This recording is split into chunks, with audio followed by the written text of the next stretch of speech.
Et commençons avec votre article. Aujourd'hui sur Arab News, donc il y a donc un de vos articles qui a été diffusé et que ne va pas permettre la division dans le pays, que Fethullah Gülen et entre le Premier ministre, il faut qu'il y ait donc une union, c'est expliqué en détail, si Dieu le veut, fait un zoom, oui, et explique ce dont j'ai parlé, et que les fraudes, donc la décision c'est la justice qui donne cela, et avec ce prétexte on n'a pas donné donc l'autorisation à des troubles, et qu'entre le Premier ministre Erdogan et Fethullah Gülen il doit y avoir une union, et si Dieu le veut, Dieu le Très-Haut, donc il donne de l'apaisement dans le cœur de Fethullah Gülen,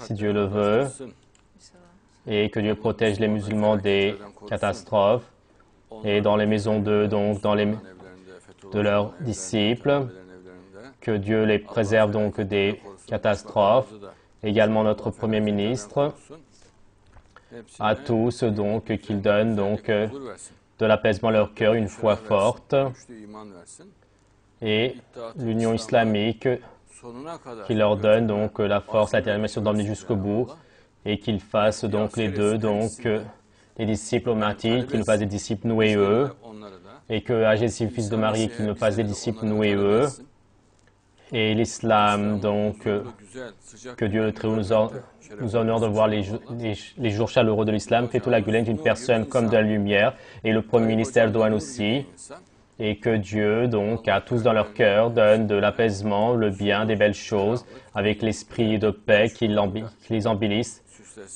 si Dieu le veut.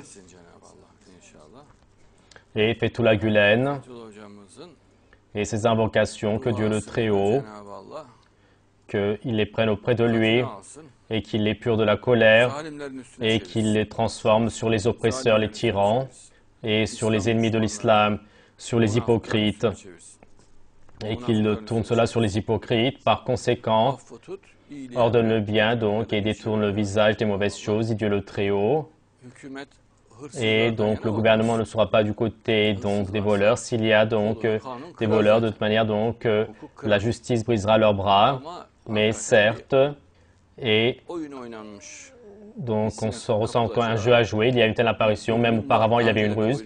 Et donc ceci il semble que c'est la suite. Et certes, il est possible qu'il ait été inquiété. Et donc un gouvernement qui vient d'un chemin voie démocratique, le renverser avec une ruse, cela sera moche. Et donc, cela sera moche de les renverser avec des petites ruses. Si une personne donc a volé, donc il ira subir sa peine. Donc pour cela, s'il a fait de la fraude, il subira sa peine pour la fraude. Ceci ne lira pas le gouvernement.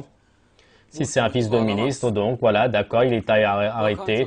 Et s'il est coupable, donc il ira en prison. Sinon, ils le relâcheront. Par conséquent, dans chaque période du gouvernement, donc il y a eu de tels coupables, il y a eu des scandales. Et le gouvernement ce n'est pas une situation qui va le renverser. Et le Premier ministre Erdogan, donc personnellement, sa personne est honnête. Et l'islam au Coran, c'est une personne respectueuse. Et il est possible qu'il ait des manques, des défis. Et on l'avertira, il corrigera cela si Dieu le veut. Mais il faut fuir un style dévastateur.